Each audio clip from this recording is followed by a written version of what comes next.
Hey everyone, today's a bit of a different thing. I'm trying a different video style. Think of it as a sit around the campfire and chat kind of vibe. Yeah, as the title says, I somehow managed to fail and pass my motorbike test at this exact same time. For some context, I ride a completely 100% bone stock Ninja 250.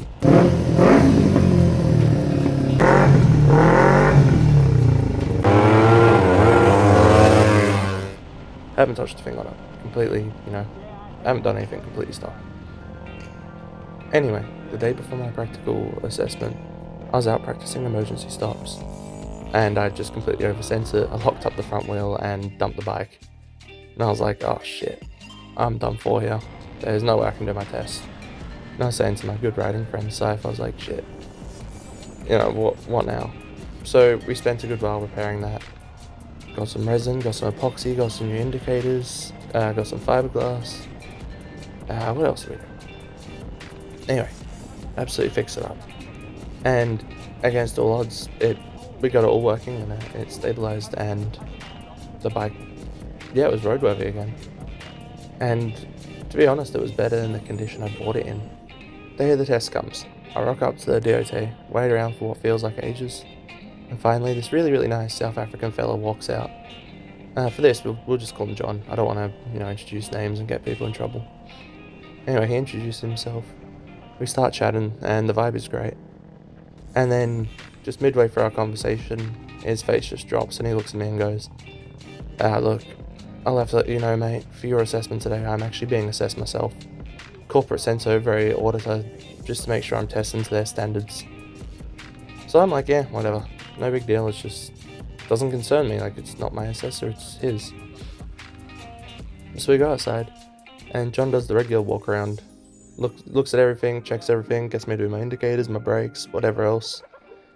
Asks me about my lesson history, my riding history, like am I in any riding groups, just the usual pre-test conversation. And finally we gear up, and me, John, and the other fella on comms, and finally get the instruction. Yep, when it's safe to do so, can you pull out and chuck a left and go around the roundabout and take your first left? So I'm like, oh yep, easy. So I pull out, take the roundabout, nice and smooth, and honestly, to brag a bit, my lane positioning, my speed, my control, my everything was textbook perfect. And I'm feeling pretty confident about it. So I'm continuing down this road for maybe 5 minutes, doing some basic maneuvers, go for a stop sign, go for a give way, go through some hard roads. And then just out of absolutely nowhere, the auditor guy, we'll call him Mark, he just starts screaming through the comms. He's like, pull over! Pull the fuck right over now! So I'm like, what? I'm just lost. And then John pipes up and goes, no, you're all good, mate, keep riding. At the end of the street, turn left, whatever he said. And I was like, okay, yeah. So now I'm just rattled, and out of just absolutely nowhere, Mark's bike flies straight past me, cuts straight into my lane and slams on his brakes. And I nearly rear-end the guy, and honestly, looking back, I wish I did.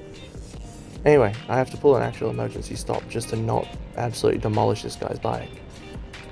He comes over the John comes over the comms, he's like, don't worry about it, I'll sort it all. Then they disconnect me from the channel. Even though I'm disconnected, I can literally hear them screaming at each other through their helmets on the side of the road. And Mark hops off of his bike, struts over to me and starts interrogating me, and he's like, is this a stock exhaust? Where'd you get these indicators? Are these stock foot pegs? Where's your smoke pump? He's just listing defect after defect. Which, mind you, my bike is completely road legal. It may be modified, but it's completely road legal. And John pipes up to defend me, and he says something, they argue a bit more, and I'm not sure what was happening. It was all through the helmets. And then Mark looks at me and goes, mate, go back to the DOT, you failed. So I'm like, shit. Yeah, that sucks, I'm quite upset.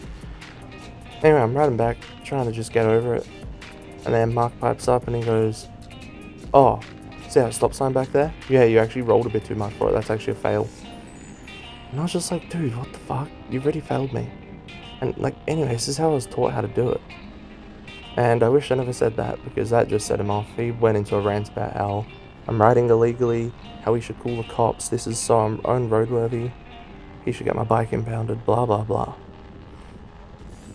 Anyway, we finally get back to DOT, and John, he's an absolute legend. He looks at the corporate Mark and it just essentially tells him to fuck off. He's like, yeah mate, just go get some fuel, leave us be. And Mark just walks away to his bike and struts off on his high horse. And John turns to me and he asks, what have you actually done to this bike? Like, level with me here. So I told him, just pointed things out. He's like, no, there's no real issues. The only noticeable thing is your indicators. Like, but even then, they're within road standards. They're just a bit smaller than the stock ones. But look, mate, I've got to tell you, we've had to mark you down today as an assessor-related failure. And that means it won't go on your record, but you did fail. And good thing is, you won't have to pay a single cent to book your next test. So long story short, I failed because of power tripping corporate auditor.